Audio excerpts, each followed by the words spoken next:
गाइजहरु यस्तै म चाहिँ आज 12 विषयको पुलमा छु है। यहाँनिर 12 विषय यताबाट चाहिँ काठमाडौँबाट आउँदो रहेछ गाइजहरु।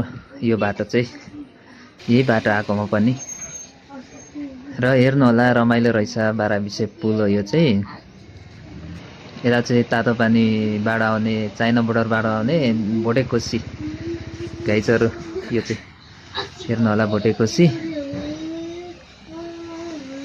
एकदमै राम्रो लाग्यो, रमाइलो लाग्यो 12 विषय बजार पनि।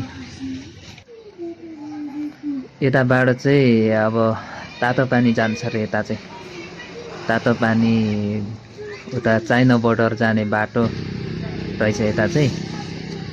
यताबाट चाहिँ तातो पानी चाइना बोर्डर जाने बाटो रे साथीहरु। हेर्नु होला 12 विषय पुल तलाडो भोटेकोसी बगिरहेछ। 12 विषय बजार। बजार सानो भए पनि रमाइलो सुन्दर। खोलामा कोसी तला छ ओरतिर परतिर बजार। एकदमै रमाइलो रहेछ बजार चाहिँ 12 विषय बजार। बजार त सानो छ तर एकदमै रमाइलो सुन्दर ठाउँ। सुन्दर लाग्यो मलाई चाहिँ।